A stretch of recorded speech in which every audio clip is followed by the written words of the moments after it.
And we're live. Welcome back, everybody, to Behind the Tool Belt, episode 219. Today we have another awesome guest. Stay tuned. We will be back after our short intro from our sponsors.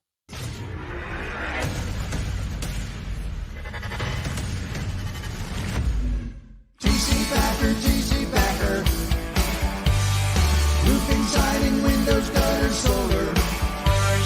Roofing, siding, windows, gutters, solar. TC Packer.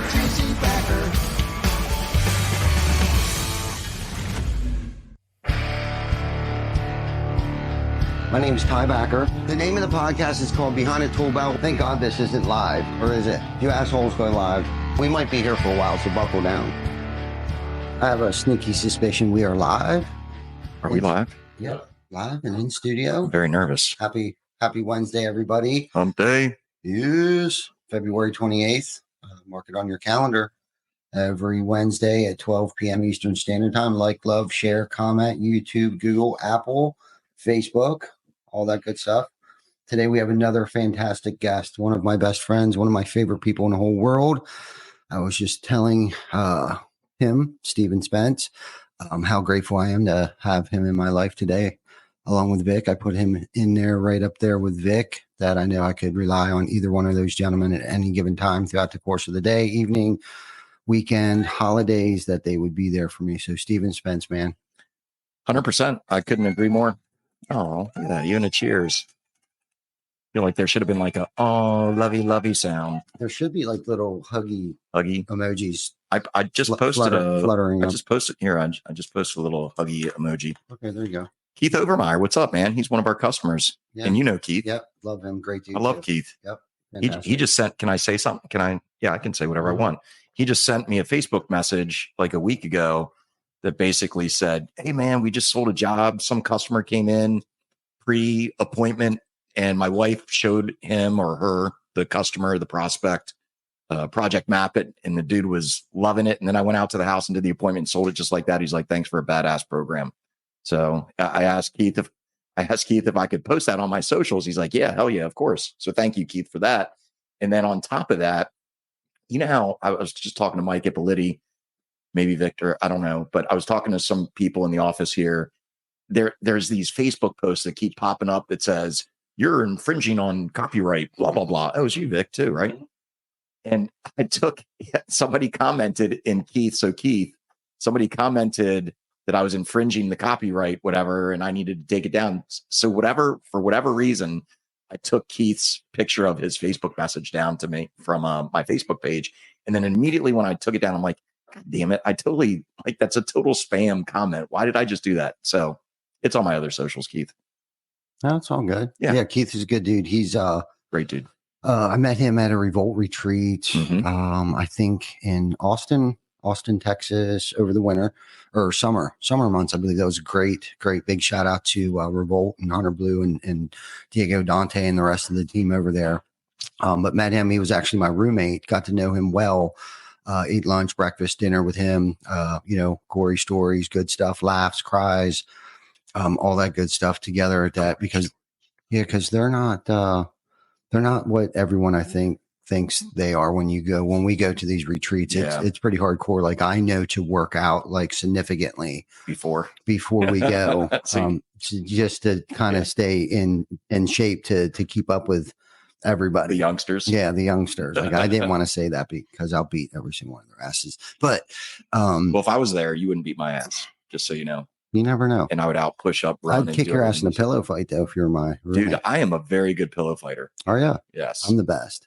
Well, okay. I'll give you that. Yeah. I'll give you that. It's been a while. You probably pillow fight with Rocket or Jen every night just to practice. Yep, I do. I keep up on that. Helps just for the Revolt retreats for my roommate. Yeah. Yeah. Week before, you're like, hey guys, family, I got a pillow fight every night for at least an hour to get my stamina up so I can hang with all the young guys at the Revolt retreat. 100%. I have to I got to hone my skills and my crafts, man. Got to keep that up.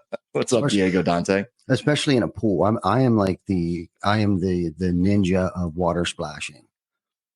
Oh, I thought you were talking about pillow fighting in a pool. I was wondering where you were going with that. When I was thinking of pillow fighting, I'm also, I kick Rocket's ass pretty good, and Jana. Jana can't stand it. When I get in a pool, like something happens to me, like the 10-year-old version of Ty comes out, and like I'm splashing, jumping, cannonballing, and all this crazy. Just I love water. You're like Aquaman in the pool. Yeah.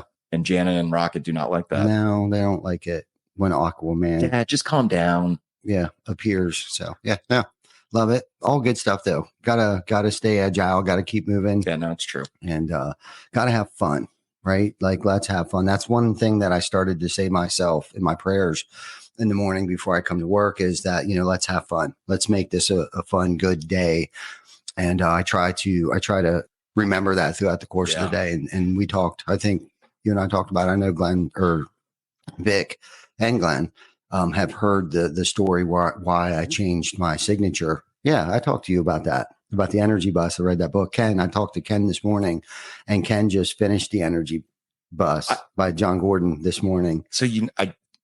So everybody, Ty forgets everything, and I text him way more than he texts me. He's going to say this publicly. Yeah, put your head down. It's okay. Your camera's not on me, so you're bad at it. But here's the thing. I just finished. I listened to the energy bus on like 2 workouts. It's only like a 2.5 hour read or listen on Audible. Yeah. And you're the one that told me about it. So I bought it right away because when Ty speaks, I listen. And I loved that book, man. I really liked that book a lot. In fact, I told Pat, one of our new employees, he's been with us for 3 months now. Great hard worker, super awesome. Shout out to Pat. I said, you got to get the energy bus, man. So I think Pat's going to listen to it. And I'd like to have the rest of my team just listen to it, because as we're growing, which we are right now, we're going to have more employees. And I just want that energy. I want people to ride our bus. Yeah. So if anybody hasn't read or listened to the energy bus, it's a super easy, like 6th grade read. Yeah. It takes 2.5 hours to listen if you're more of a listener like I am or driving in the car. It is if you're a leader of a team, if you're a part of a team, it's definitely the book you should. Well, and that's the thing. The biggest thing that I got from it is our job, right, as CEOs, chief energy officers, is to create other CEOs within the organization, other chief energy officers. And that's probably the biggest message I got out of it. And because of it being such a short, easy read, I read it and listened to it between both 4 times. I probably listened to it 3 times and read it like twice, because I was getting more and more out of it. So I listened to it, and usually I don't like to read. I'm going to be very honest with you, but I like listening and then having the hard copy or paperback so I can take notes in it. Yes. Mark it up and stuff like that. And you just reminded me, while I was working out, I took a few notes, but I want to read it again and listen to it again. But one thing I took from it that I really liked was it said, whether you have it or you don't have it, people notice. Whether you have the energy or don't have it, people always notice. People buy and see energy. So you got to have and bring that culture to your company, to your team. It's big. It is. And I think, this is a pretty good topic. I think the challenge that I face today is that, with our footprint, it's becoming more difficult for me I feel that to have that impact of that energy everywhere. So I'm trying to become more creative in ways that I may be able to try to do a better job of that, because I don't ever want to lose that. I don't want to be a corporation where people become numbers and we're a factory where people are backstabbing each other to try to advance through the ranks and stuff like that. Like I never want to lose that, family owned and operated organization. I want to create that culture that people want to be a part of. We want to create that organization that other organizations want to be like. Yeah. That's our biggest, that's probably one of our biggest core values. It doesn't really necessarily spell that out, but if you read our core values like that in a nutshell is what all of our core values, our company vision statement is what I just said. I learn a lot from you. Obviously, I'm going to probably say that 20 more times on this podcast, but I've learned that about you, and I've tried to bring that energy and that positive, that family, even though none of us are related to each other. It doesn't really matter. We're still family, right? Like you're my brother, Vic's my brother. So I've learned a lot about that from you, and I just try really hard to bring that fun into our team. And our team, we do have fun. We meet once a week online, and we always have certain questions that brings out some personal stuff, and it's funny, man. It's good stuff. And you got people Ken and people in Delaware that are bringing that same culture to their teams down for there. For sure. And I'm my own worst critic. Like, I'm not You doing are. a good enough job to, to spread that energy. I don't have that reach. I got to go down there and I got to travel more. I got to spend a month there. Yeah. Like, that's where my head is right now. Like, we're already trying to figure out how can I spend a month down in South Carolina. Yeah, I told you I might visit you during that month. Yeah. So, and then how can I spend more time at the beach this summer? God damn it. I'm going to have to spend more time at the beach. But, but yeah, we're trying to figure that out, schedule it. And that's one of the reasons why we did less traveling this year with Behind the Tool Belt is to work and focus on, our vehicle that has taken us all these other places. Yeah. Is to be more intentional when I'm home. And I even said this to Lauren and of course my family, but Lauren, because when we were traveling last winter, we would come home for like 2-3 days, sometimes maybe a full 7-day week. I wasn't present, even though I was here, but I wasn't present. Like, I was preparing for the next travel event, the next trip. What do we want to change on the podcast? What lights, what TVs, what monitors? We want it bigger, better. We want to have an impact on our industry in a quick, short amount of time as possible when we're at these events for 2, sometimes 3 days. We're trying to bring the heat, right? Like, we want to host a good show. We want good viewership. We want to have an impact. We want what we're saying, and we're thinking, and it's not as easy as what everybody thought it was, because in that madness, we're trying to find rest. Yeah. So we can function and participate at the highest level possible. But when you're talking to, I don't know how many interviews we did, and it's kind of unfair to us that we only limited ourselves to 219 episodes, because we all know we never counted any of those episodes that we hosted or posted at any of these events. And I'm not saying that to kind of tug on Vic's ego, or mine, is what I really meant to say. But I'm saying that because of the work. Did the traveling set you up to be able to kind of focus and stay home and open up some other opportunities for you? I love that you asked that question, because it really had a lot of the dreams and aspirations that we had to take Behind the Tool Belt on tour took a minute to come to fruition. And what one of those things was obviously personal brand. Yeah. Personal, not just professional brand, but a personal brand. Hey, who's Ty Cobb backer, right? TC backer, and get Behind the Tool Belt. So it was a professional Behind the Tool Belt and a personal brand. So now what is happening is the events that we did attend this year were ones that we were asked to come back and speak at this year. Right. So that was one reason too, why we didn't go to as many. But if they asked us and said, hey, we want you to participate, whether it's a breakout, whether it's a panel, whatever, we were like, well, we can't say no, because then everything, the sweat, blood, and tears, energy, resources that we did the year previous would go to waste. And we got to hit it when the iron's hot. Correct. You know what I mean? So that's why, Erico reached out, asked me to. I saw that on Facebook. On March 5th, I get to speak with his team. The team culture. Yep. The team culture thing. Diego reached out to me to talk on, the RoofCon tour, that on the road tour that he's got going right now. And that in itself is an honor, a privilege that, my wildest dreams really, honestly, didn't really imagine that what we were doing last year would come and put us in a position that we're in today. I mean, it really didn't. And not just that, but the impact that it's had on the culture.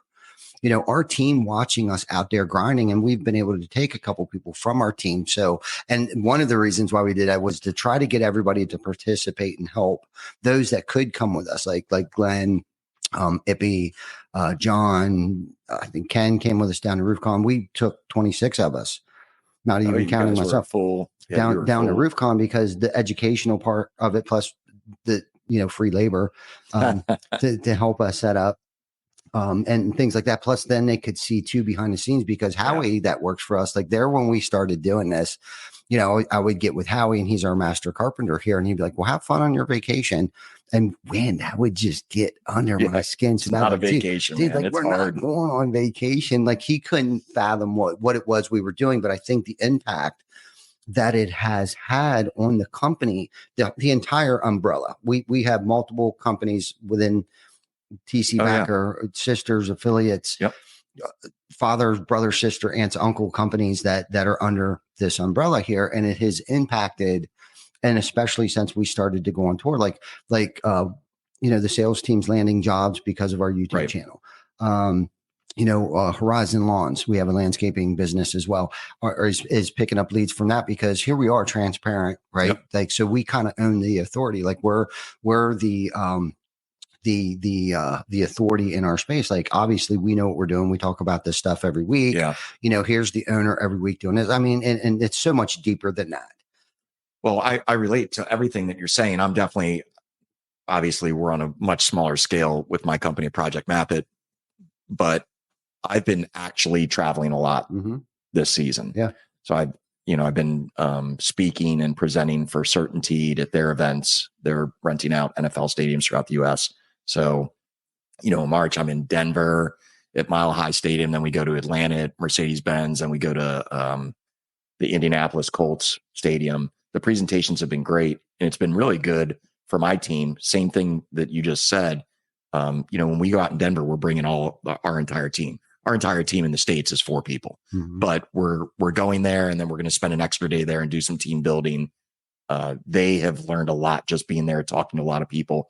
It's opened up a ton of opportunities for Project Map It, with me presenting in front of all the Certainty people and contracting folks, because a lot of the Certainty people didn't 100% know who we were. They knew we were partnered with them, but what is Project Map It? And then they see me present, and they're like, oh, dude, like ABC Supply, we're going to be at ABC Supply College of Knowledge in Connecticut. Can you come up and just hang out with us and learn a little bit about what we're doing at these shows? So I went up there and hung out with Certainteed in their booth. It's just been really good. The opportunity's been big. Yeah. I went to IRE just to go. I had my wife, God bless her, planned a trip months ago from a Saturday to Tuesday. And ABC, I got to meet Kathy Hendricks. For anybody that knows Kathy Hendricks, I mean, shout out to her. She's one of the most amazing people I've ever had the pleasure of talking to. I got to talk with her for about an hour and a half when I met her face-to-face at IRE. But she emailed me and said, hey, Steve, I'd like to meet you face-to-face. Are you going to be at IRE? And I was like, no, I'm not going to IRE. I didn't have a booth there. But then I started looking at my calendar, and sure the hell enough, our trip with my wife, my spousal trip, ended on a Tuesday, which is when IRE started. So she left and I stayed there, and I got to have very meaningful meetings with Certainteed, Hover, Leap, Roofer, Kathy Hendricks, you name it. We had some really good meetings that are going to open up great opportunities. So for me, I'm kind of in that travel phase now, hoping that, my team grows, and next year, maybe I don't have to travel as much, because it weighs on your family. I mean, You guys sit at the table, I mean, I get almost kind of depressed at times when I'm back to back to back, where I'm missing my family. Yeah, for sure. We felt that fatigue as well. It's and pouring into those people and staying, at the highest level that you can be to perform, because you got to bring that energy every day that you're on the expo floor, or whatever it is. But when you were talking, I was jotting down some notes here, and it's like, if you wouldn't have done all of that traveling, you wouldn't have been able to network with all those people and make those relationships, develop those, galvanize some of those relationships, create new relationships, and get yourself out there. So you were putting in the work, and it goes into like one of those things. Like, if you can just no matter what it is you're doing, it could be a diet, it could be working out, it could be work, it could be whatever. Right. If you could just dedicate 6 months, and that's, if you look over my career, and if you've known me long enough, you'll see I push for 6-month increments out of a 12-month calendar to get us, set yourself up, to get us. And I'm not saying that I coached for the next 6 months, but it sets you up. But it sets you up, because now things start to unfold, and you got to make sure that it stays on the rails, so on and so forth. But if you can dedicate and set goals in a timely manner, and set a date to that goal, like by this time we need to have this up and running and operational, and launch it to the team, or whatever the case might be. I want to be down 20 pounds. I want to be down, but what is that date? I want to have my muscles to be a certain size, or whatever that is. What do you want your muscles to be sized at?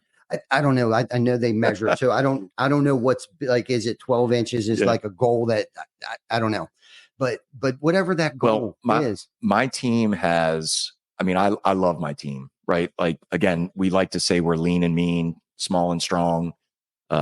Any software company, you want to stay as lean as you can and grow and scale as big as you can with as few people. And I will say, and we've talked about this on other podcasts, in order for me to lose a person like Ashley, who's my customer success manager, or a Perla, who's my sales manager, I want to pay them well, because if I lose them, it's going to cost me 2 people to replace them. So these trips that, you're talking about, that I'm talking about, has really helped our entire team grow. Pat's a better everything because he's new and learning the whole thing. Perla is continuing to be better. She's already a rock star. I've said that since day one that she started working. Ashley's just killing it now. So we're all kind of raising our game. And I think that's because of these trips. I think people realize, like, damn, Project Map, it's about to blow up in 2024. We need to get our shit together and make sure that we're ready to scale. And we are. And I mean, shout out to my team. Shout out to the TC Backer team for sure. Yeah, no doubt, man. It's all about the team. It is. It really is. It is. And, that's the one. I heard somebody say something, and this is just kind of how I interpreted it, and I probably won't say it right, but it's like, you can't necessarily buy back time, your time, but what you can do is delegate things to other people to gain more time. Yeah. You know what I mean? And Right. I think the sooner and the quicker that us managers, CEOs, CFOs, entrepreneurs, whatever, the sooner we can figure that out, right? And learn how to train correctly up front, or delegate, whatever the case might be, or hire, right, smart people that are good at stuff, even though they may not know exactly what it is that you want them to do. But if you can figure that out, right, early on in your career, you're going to grow and be more peaceful and feel more fulfilled and happier longer, right, sooner in your career. Because I think a lot of us knuckleheads for many years, and I held on to it for about probably the first 9 years of my career, was like, I need to do everything. Get out of the way. Yeah. Get out of the way. And everybody outside that door was waiting for me to tell them what to do. And it wasn't a bad culture. It was what the culture was. That's what it was. And they were bought in. They bought in enough to wait outside that door every morning and wait for me to tell them what to do on a daily basis. Right. But now, shit, they're telling me what to do. Correct. Like literally. Yeah. Some days it's like they're coming in here just telling me, what it is. And they also know not to bring just the problems. Bring a solution. Bring the solutions as well, or what have you done to correct the situation? And there's going to be mistakes made. Yeah. I make mistakes. Yeah. Right. And they're going to make mistakes, but through that, they gain experience and knowledge through those mistakes. We are literally going through that right now, because we're hopefully going to be in a position where we're going to have to hire 3 or 4 people in the next 2-3 months, right? Or more. And so Perla, she can do her thing. Ashley, she can do her thing, but she has the toughest job, Ashley, being in charge of customer success, because you got to deal with customer success. Salespeople, they just sell and then they pass it on to the customer success person in my world, in the software world. Customer success person, they have to worry about our onboarding specialists. We have a great team in Argentina that helps build maps and stuff like that. She has to communicate with them. She has to communicate to the sales rep. We call them account executives. So like Ashley and Pat would have to talk to me about a customer that I sold. Then they have to talk to the customer. They got like moving parts all over the place. And I'm learning what you're telling me right now. I'm going through that right now. I've not done a great job training like Ashley and Pat. So now that we're realizing that, we have our weekly meetings, smarter people, right? Yeah. Perla at the beginning of 2024, she's like, Steve, we need to have, we had a team meeting. She's like, we need to have a scheduled meeting every Friday or whatever.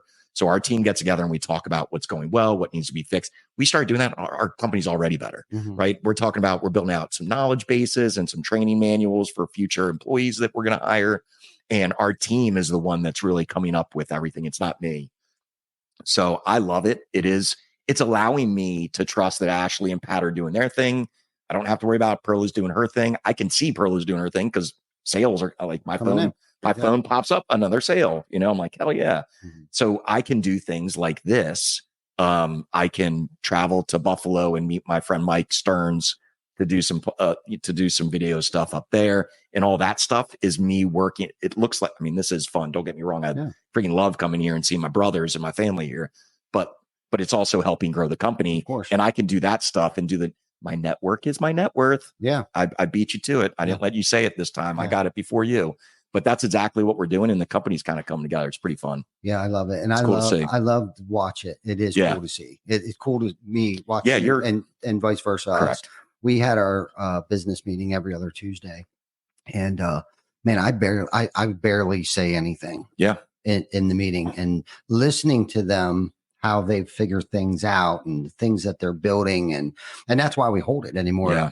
And a lot of that had to go back to where, when we would come back from traveling last year, it was really just like a meeting to catch me back up on things. You know what I mean? But it goes back way further than that. But that's kind of where I started to use that. And that last year was a perfect example of, that we had built a wonderful team, and the team that is building themselves right now at this point in time was a true testament on, this would go on without me. And it did. So in this segment that we just had over the last however many minutes, The Energy Bus is a really good book and an easy read to talk about team. And it really covers a lot of the stuff you and I just talked about for 20 minutes. And me going through it right now, if I could give any advice to any new contracting company or general or software company, it's if you're the CEO or you're the guy that's running that company, let your people fail, train them up very well, and keep it fun, right? But you have to train them. I remember one time I was a real jerk to Ashley. So public apology to Ashley. I was on the phone. I'm like, why did this happen with this customer or whatever? I don't remember what it was, kind of insignificant, but the significant part was I'm like frustrated with her or Pat or Perla, whoever, one of my employees. I get frustrated. And then I started thinking it's my fault. I didn't train them. I'm expecting them to know how to handle a situation that I did not train them on how to handle it. And I think we're all figuring it out. I love it. I love this conversation. Yeah, no, it's a good one too. And you need to behave poorly or say poor things at times too, because then through that pain is growth, right? You've identified it right away. You publicly, was apologetic to her, but that's the thing. You better practice patience and tolerance, Correct. right? And the worst thing that you can possibly do too, that you can, publicly humiliate somebody or delegate a task to them and take it back because they weren't doing it the way that you thought it should be done. Yeah. Right. Because now you're taking the power away. And the two most powerful words in your company, in your organization that a leader can use. Okay. And this is a game changer. Okay. You ready for this? I'm going to write it down. You better write this down. It's two most powerful words. I'm sorry. That's going to create, you suck. Your actions should speak louder than your words. Is you decide. Okay. You decide empowers them to make decisions and gives them ownership in that decision making. Right. And at that point in time, they're like, oh, okay, well, I get to decide. But then don't be an Indian giver. And once they decide, you don't like it. Yeah. Because sometimes, most of the time, they see around corners because they're on the front line. Yeah. Right. That we can't see around. Great point. So just because I'm sitting at my desk all day for 12 hours a day, right, and they're on the front lines and I say, you decide, and I go out there like, no, that's dumb. Yeah. Like right now for the past 2 days, our team's been up in Harrisburg setting up the home show. I haven't gone in there yet. And when I do show up there, it could be tomorrow, it could be Saturday, it could be Sunday. I'm not going to be like, why is this? Why is that? Yeah. Why is it? Because I don't know what the circumstances were during setup. I have no idea what the situation was. What I need to go up there is be that CEO. Yeah. That chief energy officer. I need to bring the heat. There are times that I need to be 100%. And there's other times that I got to know this about myself where it's okay for me to be at 70%. Yeah. You know what I mean? And if I dip below that, I got to make sure that I got to figure out what's going on with me, because whenever there's an issue, when something's wrong, there's something wrong with me. Okay. Not necessarily because they did this wrong or they did that wrong. It's something that I'm insecure about, something that I'm fearful about, something that I didn't do, something that I should have done. It always comes back. And when you were talking earlier, whenever we're pointing a finger, there's 3 pointing back. Yeah. Like we're going to coin that phrase because there's not an episode that hasn't happened in about the past 8 weeks that we haven't brought that up, because it's so huge. And that goes for parenting, that goes for a child on the field. Like they need to know that, like if, because their buddy missed the goal, how many goals have you missed, or how many passes did I not make, or whatever the case might be. right? So anytime you're pointing a finger, just know this, that there's 3 pointing back at us, because whether it was Wrote that down. poor training, I like that. poor casting the vision, poor articulating the message correctly, poor whatever, Correct. goes back to us. And this is the deal. When you're in a leadership position, we take the blame for everything and we take credit for nothing. None of this is about us at this point in time. None of it is. And this isn't why we should be getting out of bed. The reason why we should be getting out of bed and when our feet go on the floor is because of the people under this roof. Yeah. Not because how am I, me, we, like it's we. You know, why I'm getting out of bed. Yes, obviously Jana, Rocket, Jacob, Quinn, Joel, Mackenzie, Rocket, the whole fam family. Yes, that is my why to my core. But outside of that, we're in a position right now where it's like, we're okay. So we're way beyond that selfish, right? You know, why we're doing this thing. We're at a different level. And when you can step outside and see further than this thing, great things start to happen. And all this is why you're speaking at all these events. Like everything you're saying is I hope that people that are listening to what you're saying. Because I know I am. I'm taking some notes right here. No doubt. And listen, I did not get this overnight. I know. I got this by 30 having years. people waiting outside the door, waiting for me. And I go out there like, what are you waiting for? Yeah. What, just you've do learned. something. You've learned. Just do something. Right. You know, I don't care. You know, figure it out. Yeah. You know what I mean? And sometimes I still have to say, figure it out. Yeah, be a problem solver. I mean, in this world, I mean, people do need to be problem solvers. And sometimes if you're not a problem solver and you're always asking someone for the answers, you got to look at yourself. Yeah, for sure. Because we're in the business of creating leaders. Right. That's our job today. Correct. We need always continuously looking for your replacement. Yep. Always be looking for your replacement, because right now I guarantee you're wearing 15 hats, right? That are probably 3 to 4 full-time, 40-hour-a-week jobs. Now, and a lot of times we're like, oh man, I can't afford it.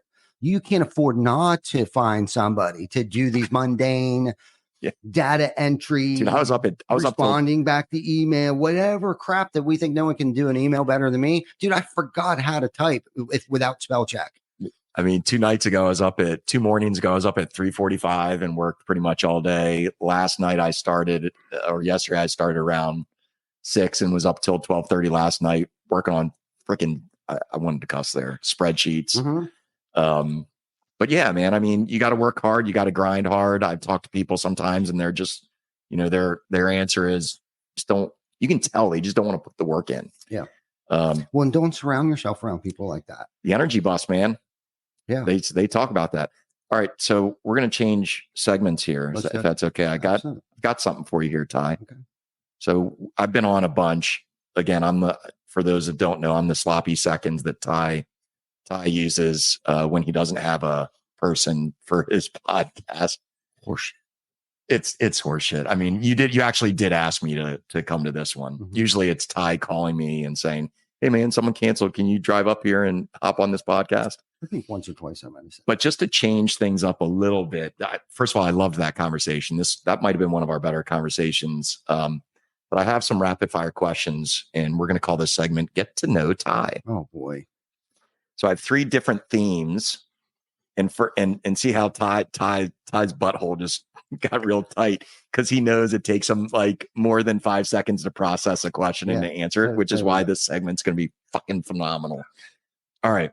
So I have it on 3 themes. One is just fun, rapid fire questions. You'll have about 10 seconds to answer. Okay. A second theme is funny, but more like it is funny, construction fun questions that are stupid questions. Thank you, Chat GPT, by the way. And then the final theme is professional, where you can actually have more than 10 seconds to answer. Okay. And you may have already touched some of this stuff. So the first 7, 8, 9, whatever questions it is here, I have them on my phone. You have 10 seconds to answer each one. Are you ready? Sure. Okay, here we go. Who's counting? We'll see. Okay. Vic's going to count. Okay. If you could swap lives with any fictional character for a week, who would it be? Mickey Mouse. Would you rather fight one horse-sized duck or 100 duck-sized horses? The first one, 100 foot tall duck, one or whatever. Yeah, a big ass duck. Yeah, big ass duck. Yeah. What's your comfort food? My comfort food? I'd say pizza. Yeah. What kind of pizza? Had a Just slice. curious. I like what I call garbage pizza. I like black olives. I like green peppers, onion, sausage, pepperoni, the whole shebang. Second favorite is not Hawaiian necessarily, but I like pineapple, onions, and pepperoni, not ham. Okay. Just the word olives makes me want to gag. Love it. What's your favorite emoji? Emoji is I wish they had the middle finger one. They do have on regular, but that's probably the middle finger one's probably, or the hustle muscle one. The hustle muscle. Yeah. What's the last thing that made you laugh out loud? The last thing that made me laugh out loud. Man, I can't remember, but I know it wasn't that long ago. I was just in the office, but I don't remember what set me off. Yeah. If your life had a soundtrack, what would the theme song be? Oh man, I can't think of the name of the song. Sing it. It's Ted Nugent, Stranglehold. Okay. I thought about that one. Mine is Till I Collapse, Eminem. Yeah, because I just work my ass off. That was always when I used to run a lot. Mm-hmm. That was always my like last push song, Till I Collapse. Yep. All right. So now some rapid fire questions. Oh, that wasn't rapid fire? That was all rapid fire. This is a different theme. This theme is just stupid questions in the construction world. This is too much like work. No, this is awesome. This is why I like doing it to you. Okay. If your favorite movie character needed a new roof, which movie character would it be and why? Sylvester Stallone, because he's leaving California to move to Florida. Man, that's a good, quick answer. You're doing much better than I thought you were. Mm-hmm. What's one of the funniest things you've witnessed or overheard in this company, TC Backer? One of the funniest things that I've ever witnessed or saw in this company. One of the funniest things. There was this one time Colin and I think Tate, I think it was Colin. They were dancing on the roof, doing a roof repair during COVID. Like I needed that. And then the final photo was like him standing like when nobody else was working. I like that in the state of Pennsylvania, but we were like, I needed it that day. One of my funny thoughts when it comes to TC Backer is when I came in, there was the sign, the big life size thing of Glenn in his Speedo or whatever it was. That was kind of a hard question because there's a lot. Oh, I know. That's why I said one of grabassery that goes on. If you want to name another one or two, I'll give you the. Well, that was definitely the life size thing of Glenn, and then Denny. Okay, so we were doing the podcast. And Denny is Dr. Shingle. We were running this promotion to do a roof checkup. We weren't calling it a tune-up, a checkup. So we created an emoji or whatever, a character called Dr. Shingle. Well, Denny went out and bought all this stuff. And if you know Denny, he's getting ready to retire soon. And he's kind of like that Gen Xer / baby boomer age. Okay. So like it's tough to get a smile out of him. Well, here he come rolling in dressed up like Dr. Shingle during a live video one time. So that was probably good. Yeah. One of the best. And then Glenn did show up going back to the Behind the Tool Belt. Glenn did show up in his mankini at Behind the Tool Belt studio one day too. Like walked the whole way across the parking lot from one shop to the other shop in his mankini. So Glenn always has a good, or somebody picking on Glenn is always a good laugh. Oh, I love Glenn. Yeah. Shout out to Glenn, man. Yep, for sure. You're the man, Glenn. If this is more serious, I mean, it can be funny. If roofs could talk, what do you think they would say about TC Backer? Damn, you're hot. I like that. All right, now for more serious questions. Making me nervous. Good. My palms are sweaty. I'm trying to let you become comfortable in uncomfortable situations. Okay, I love it. Paybacks are hell. It is. Paybacks are hell. Thank you. What is and you've already answered some of this stuff, but you can hit on any of these. It's only 20 questions. No, I'm just kidding. What's the one business decision you made that had the biggest impact on your company's growth? That's a tough one. That is because I would say the time when I let go, I started to let go and delegate and find really smart people. When I was with Kathy Hendricks at the end of the conversation, and I'm sure maybe Kathy will watch this. Maybe I'll send her a link. But so Kathy Hendricks is one of the, the founders are her parents, father. So I was sitting at breakfast with her in IRE, and I asked her at the very end, I said, I'm going to put you on the spot. I think she thought, based on her look, I think she was thinking I was going to say, So where's this partnership going? Because we don't have a partnership with ABC. We have a relationship with them, and I love everything about ABC, the culture and everything. But I said, if you could give me advice for a company that's starting to grow exponentially, what would it be for the culture and stuff like that? She goes, culture is not, you can't make culture. She answered it totally different than what I thought she was going to. She said, you have to have a bottom line. You have to have a target, key performance indicators. How much money is this company going to make? In my scenario, how many subscriptions are we going to sell in 2024? And that bottom line is what everybody in your company should know. And you should talk about every week, and every week problem solve, ways to meet those marks. And if you're ahead of those marks, how can you even get twice ahead of those marks, 2 times ahead of those marks? And by doing that and making it fun, doing the energy bus, we'll keep coming back to that, bringing in some of those concepts, culture just becomes. Yeah. I thought that was pretty cool. Yeah.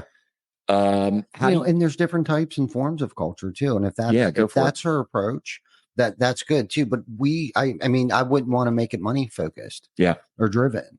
You know what I'm saying? Yeah. So I don't necessarily, not sure if it was 100% money driven, but just, you need to have a bottom line, whatever that bottom line is. It is. Well, that's the thing. You never want to take your eye off the ball when it comes to your net profit. I mean, that's definitely something that should be at the forefront of any entrepreneurs or CFO or financial controller, or even the guy that's bidding the jobs. Like, that should always be at the forefront of everybody's mind. But and I do like that answer, because we've been around long enough to know, and I think we've been getting our dates wrong of how long we've been in business, because I pulled some records up.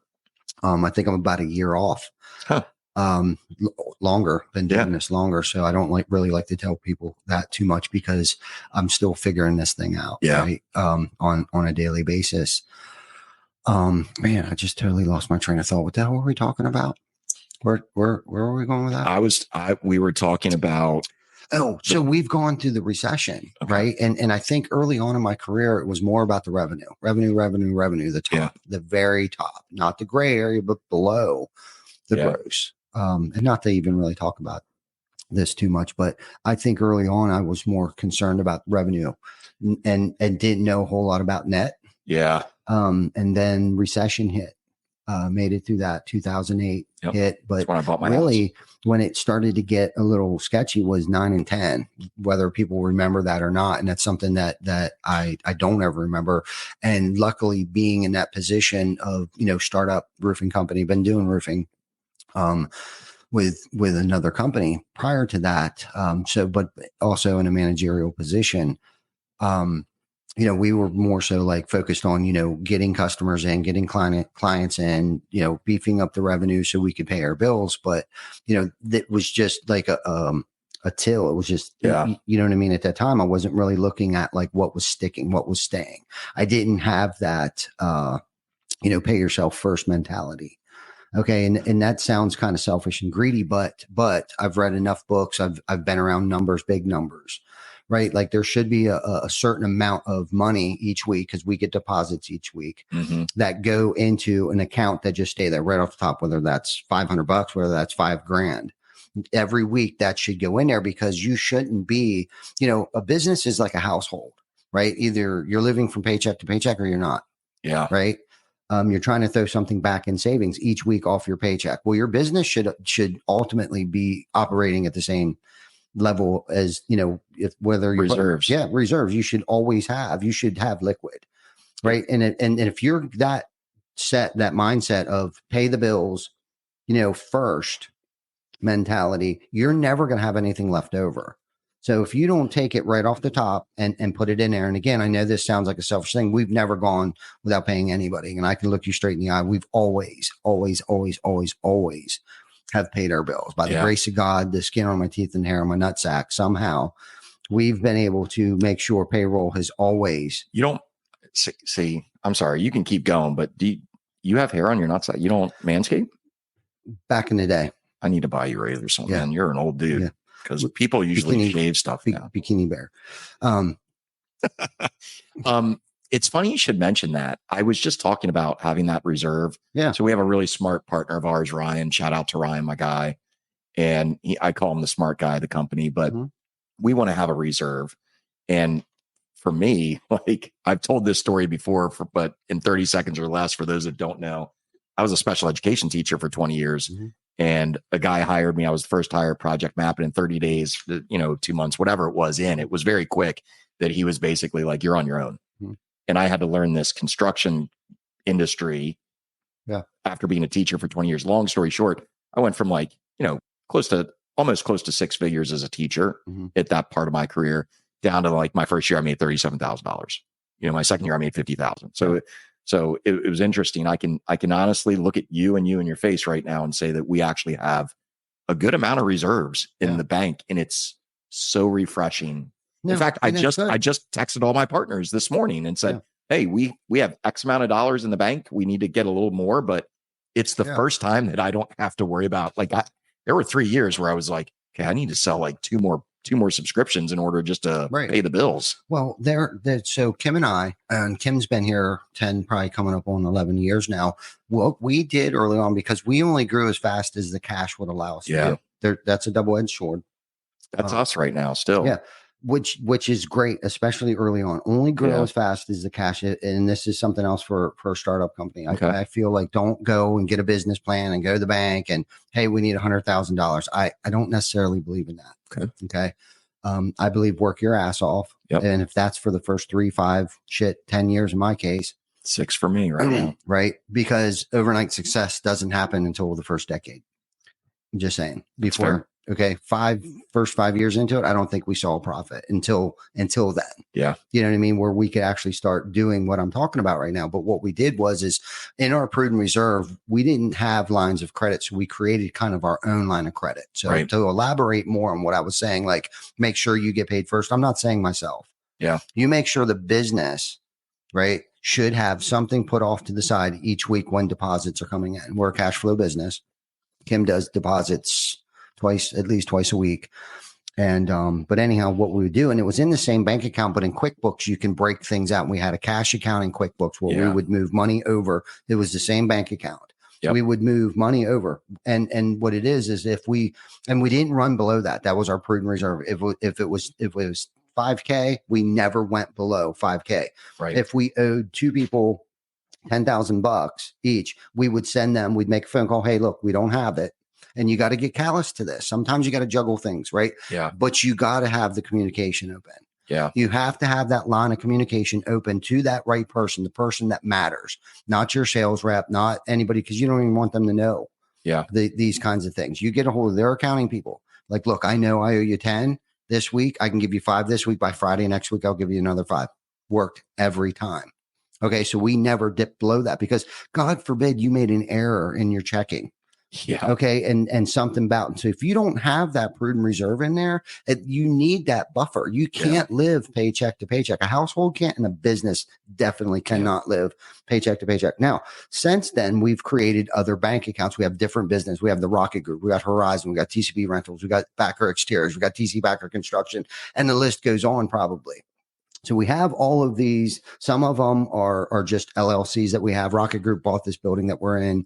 So we have that account. So Rocket Group now, TC Backer Construction leases the building from the Rocket Group. And you get more creative on things. You get good accountant, you get good people surrounding you, smarter people than you that help you create S Corps, LLCs, incorporations, shell companies, things for whatever reason. You put shelters in place so it has more layers to get to me. Yeah. You know what I mean? And or tax breaks and things like that, like leasing this building from Rocket Group. I mean, why wouldn't we want to do that? Yeah. You know what I mean? So now Rocket Group makes XYZ lease each month. It's a tax write-off for leasing the building for TC Backer. You know what I mean? So I don't know what you mean because I'm horrible with finances, but you're spending the money pre-taxed. Correct. I would much rather spend the money pre-taxed. And we can talk about all kinds of stuff, and I can actually give you some good books to read that will really wrap your head around it. Some of the things you're talking about just remind me of a book I read called Profit First. Have you ever read that book? I can't remember who it was, but Profit First was like, no matter what money you bring in, you need to put some of it for profit. Maybe anyway, several years ago, but anyhow, it's just something you should do, even if it's $5 a week, if it's personal checking, just whatever that is, something should go back each week. I've done it probably And, and that's where you buy your toys with, you know what I mean? You work hard to put money back. That's how you buy certain things. You know what I mean? You're not, don't use a credit card and finance cameras. Don't use, and believe me, I'm saying this because I've done it, and then probably still paying on some credit cards that I've used for whatever. Those assets, right, that you've earned, that's where you should be spending, that in that margin or not margin, but that column is, after time. And if you can't afford it, guess what? You don't get it. You got to figure out how to do a lot with little. And we did that for so long. We people thought we were a lot larger than we were in our local area because of the amount of impressions and the brand awareness and the things that we did. But we only at the time, it was probably just me and my truck running around all over York County, just running appointments, doing repairs, ordering materials, dropping materials off. You were doing it all. I was doing it all. And they thought we were bigger than we were because I was out there. I was out there doing it, making it all happen. I couldn't afford 3 people. At least I thought at that time. You know what I mean? But then it became like every time I put my tool pouch on, a phone ring, I couldn't get anything done. It was like, okay, I need to hire a helper. Yep. That way, when I'm walking over here behind the building or underneath the shade tree when it's 100 degrees out with my tool pouch on, sweating my ass off on the cell phone and sweat dripping into the earpiece there, right? At least he's still working on the job, and use that metaphorically. I know you're not banging shingles, but think about that for a second. Like, my time is better spent probably working on other things, finding jobs so that guy can still eat and have a job to go to after we finish this job. Well, now you bring up a good point where I just had a conversation with one of our employees about putting people in the right positions based on their strengths, right? Like I have strengths. My strengths are I'm a people person. Good conversation. I'm good with people. I make connections well. I genuinely care about people. So that helps the business in that respect. And I don't do everything I do is authentic, right? Like the first time I met you two, it was like I fell in love with you guys within the first 5 minutes. I was like, these are my people. These guys are just like me. Pat is finding his way. And I can see this guy right now. I have him as a CS, customer success. He's going to go to sales, but like as we grow, I could see him into a bigger position based on his strengths. Perla, she has found her strength. She kills it in the sales. So yeah, finding people that help offset your weaknesses to run a company, huge. Yeah, it is. And that was probably one of the most difficult things when I went on a mission. And when we really went on that mission was just over 9 years ago. Now, we had people and people were in place and were doing things. But I think that's when I really started to work on myself and do a lot of self-reflection of like, what do I need to work on personally to make things better externally? Yeah. You know what I mean? And then I started to just attract the better quality of people because of my behavior and how I treated them. So let me ask you this, because I talked to a lot of contractors. So maybe you can give some insight into this. A lot of contractors, when I talk to them, they're like, yeah, I want to grow, but it's just so hard to find good salespeople. It's so hard to find good help. Is it hard to find good help, or are there, whether it's, let's talk sales, because that's what brings in a lot of money, right? Like your salespeople doing a good job with a good high close rate that brings business to TC Backer or whatever company. Are there really that many bad people out there in the contracting space that can't sell, or do people that want to grow but feel like they can't find good work? Is there a certain place to go to find good salespeople? Like for me, I was a teacher. I found myself to be a really good salesperson because as a teacher, you're basically selling curriculum to kids. Like you want kids to buy into what you're teaching them. Mm-hmm. And I was good at that. So I found myself pretty good at it as a software sales guy. One of the top producing salespeople that I know, shout out, is Stefan Vasquez up at O'Leary Roofing, Northern PA. And he was a manager of a restaurant. Like he worked with people. Mm-hmm. So what kind of insight can you give? Is it really like that there is a lack of number of people out there that just can't sell? Or is it that owners that are saying that they just need to go into certain places and look at these places, and then maybe they have to do a better job training them? That's a good question. There's many different, not answers necessarily, but there's levels. So I think especially early on for us contractors trying to find salespeople, right? So you got to find a blend, right? You got to have experienced people. But there's a downfall to that too. There's pitfall down to that. And you got to have like this blend of experience and not so experience. But what you need is a training put in place. Okay.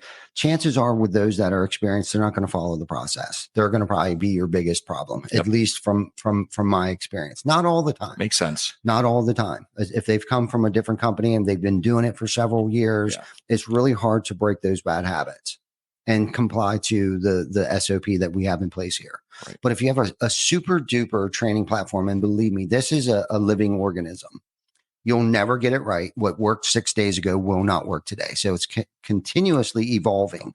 So don't think it once you get to a certain spot that it won't need to pivot or deviate or change or whatever. But I can tell you this, without having it in place, you can't figure out the only two problems that there is: people or process issue. Is it a person problem? Going back into training? Are they neglecting things? Are they procrastinating? Are they just incompetent? Right? Or is it a process issue? Do we need to tweak this again? Do we need to add one more follow-up call? We need to set up an automation that gives them a reminder to follow up, whatever the case might be. And the bigger you get, the harder this gets. But that's why I say you need a blend, because you do need some experienced people out there knocking doors, closing deals, right? But meanwhile, over here in the incubator, you're cooking up some killers.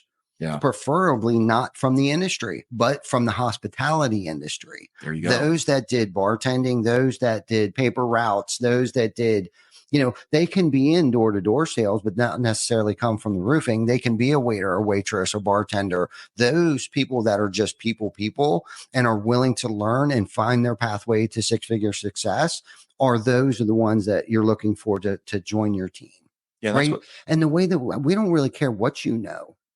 Like what industry you've come from. It's about the individual that we want to come into our organization. People are buying the person, not necessarily the company. Yeah. Or the product. We don't care if you have, if you're familiar with a CRM. We don't care if you know what Drip Edge is. We're going to show you all these things. We're going to teach you product knowledge. We're going to teach you how to overcome objections. We're going to teach you how to hand out flyers. We're going to teach you all of these things as long as you're willing to learn. Yeah. And you're going to know in the first 30 days, hire slow, fire quick. And that's the thing. Just pass them on. Give them a 2-week notice. You don't have to be a dick. Like, yep, day 31, you're out. No, here's 2-week notice, right? Some circumstances, you might have to just like cut all ties for whatever the circumstance is. But if they're just not picking it up, but then I think it all goes back to your training. And this is the thing, people don't have the time. They think they don't have the time. So they're trying to find that ace in the hole guy that's $1 million closer. Good luck with that. If they don't already have a job, right? That where someplace their pay structure is different, or they've been able to manipulate the owner of that company a lot longer. And it's like, whatever the case or circumstances might be, you got to find that even flow. But I think you really got to have a process put in place, and especially when it comes to training, to do it the TC Backer way, to do the project map it. That's what we're trying to build out right now. And it's so difficult. It's grinding. It's grueling, not grinding. It is. But it's a grueling process. It's such a heavy lift. And what sucks, when you think you're finished, you're just starting all over again. Yeah. I'm just telling you. We've evolved our strategy sessions and everything like 15 times over the last 3 months. I mean, it's getting better and better, like you said. So I agree with everything you said. Stefan, straight up, I asked him, I said, why are you so good at what you do? He's like, Steve, I don't really even know the product. They install GF.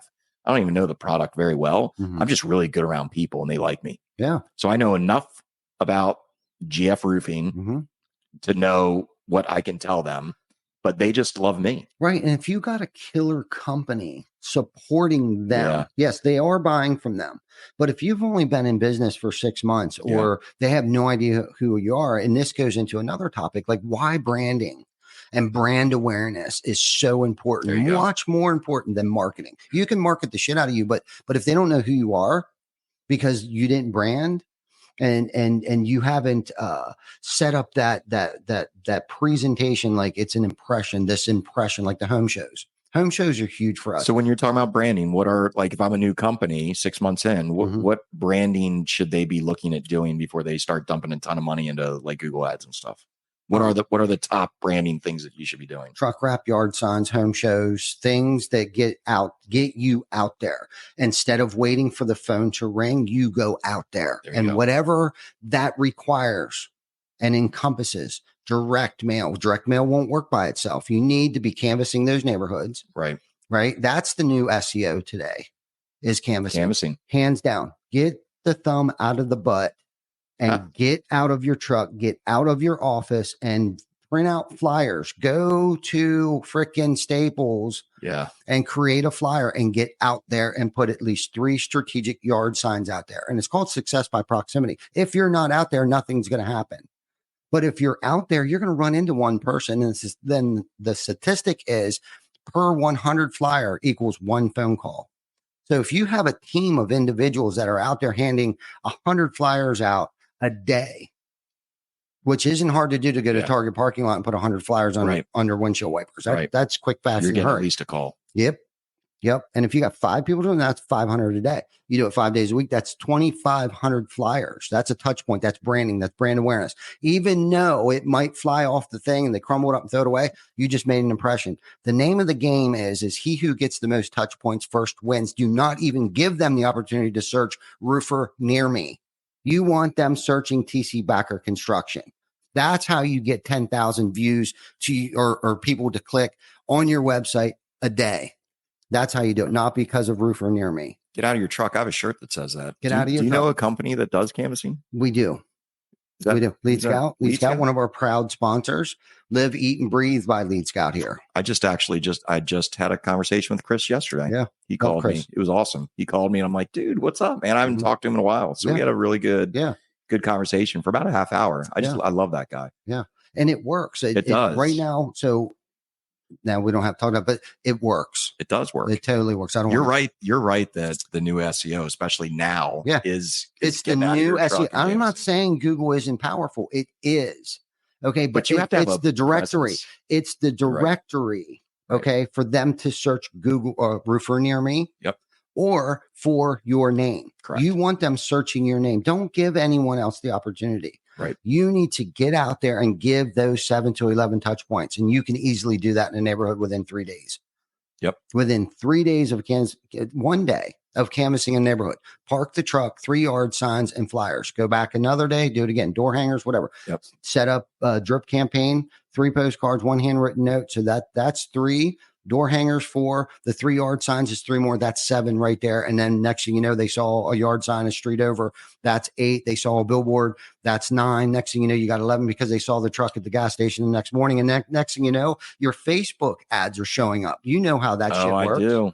It just all the person has to say is get the flyer off their car and be like, "Oh, TC Backer," and the phone hears, and next thing you know, this is where IT comes into play too. Geo target Facebook ads in those same neighborhoods. Yeah.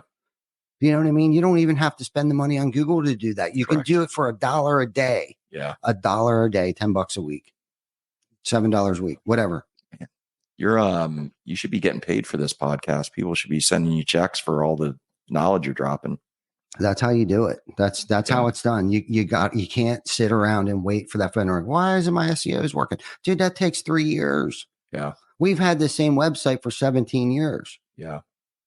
And that's where I come in to say, the overnight success happens in the first decade, like bro. 10 years. Yep. 10 years, one day, boom, success, bam, happens. Well, it's because we've had the same website. We've rebranded 3 times since then because I so believe in the brand awareness. Yep. Yeah, man, that's what it's all about. That's why it's red, black. That's why everything that we do, whether it's Horizon, whether it's Behind the Tool Belt, whether it's TC Backer, whether it's the Rocket Group, it's all the same color. Yeah. And you keep it simple. Don't make it confusing. Yeah. Don't have one sign have this, one truck have that. Make it clear of what it is that you do. Yep. What do we do? What is it that we do? Who we are, what we do, and a phone number. How do you contact them? That's it. You don't need all this other bullshit.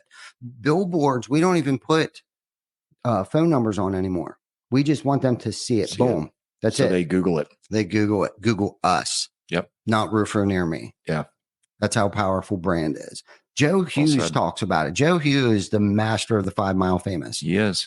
He really is. Yes, he is. Yeah. Yeah, for sure. For sure. What else? You got anything else? Or are we at our 1 hour? I mean, I just bought my tablet, so I'm excited about that. But yeah, we're at the hour. And are we? What time is it? 1:11. Okay, so we've been on for a good bit. So anyhow, if you haven't already liked, love, subscribe to our YouTube channel, Spotify, Google, Apple, please do that and give us a review. go on to Apple and review our podcast. Let us know how we're doing. If there's any questions, concerns, topics, anything that anyone wants to hear, please put them in the comments. We would love to talk about it. We would love to hear from you guys. Steven? Can I say something about reviews? Because you just brought it up in my presentation. Yes. So if you're a contracting company and you're asking for reviews, just ask. I always ask this, and people usually know the answer. The best time to get a review is as soon as job's done. Mm-hmm. Right? You don't want to go home and then email a request review or text 24 hours later. So when you ask for a review, it's kind of illegal to say, "Hey, put my name in it," but you can say something to the homeowner when you're at the house before you leave. Hey, if you could leave us a review, that would be awesome. If there are any employees in our company that really stood out to you and you don't mind putting their name in that review, that would really go a long way. Mm-hmm. Having a person's name in the review actually really helps with SEO because Google looks at it as a very authentic review. We've actually been doing it at our company. When we do a strategy session for new customers, we ask them at the end, do you mind leaving us a review? And then we follow up immediately with a link to it or Mm-hmm. software. So we aren't at the house. But if you look at our reviews now, like all the reviews have people's names in it. So that's just a little sidebar there for reviews. Now, whose name does it have in it?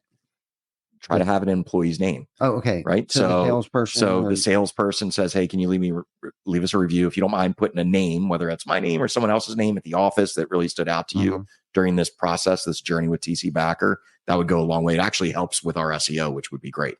I love that. Way too little nugget. Yeah, with a golden goose egg. Yeah, man, that was good. Yeah, that was good. Well, thank you for coming on. I love it. I love it. I love you. I love Vic. I love Beyond the Tool Belt. I love what we're doing here, and thank you for being a huge part of this and a part of our success of doing this and being our number one fan. I like the journey that we're both on and following each other's journey. It's been pretty fun. It is. It is good. It's fun to help motivate and level each other up and call each other out too on some shit. Hell yeah. At times. So thank you You're welcome. For being my biggest fan and supporter and leveler. What do you want to say? Pusher, pushing me to become a better person. Likewise. So thank you. And thank everyone for watching. We will see you next week for episode 220. We will have Josie Parks, nice, the new founder of Win the Storm. So that should be pretty sick. Looking forward to that. And then the week after that, we'll have Mike Claudio. Nice. We will be at Win the Storm when we're there, actually the day before. So we're going to have to set up a makeshift studio. I don't know if he's going to be in Dallas or not, or if we're going to Zoom him in, but either case, man, it's going to be a killer freaking episode. So See you guys. Have a great day and enjoy your lunch.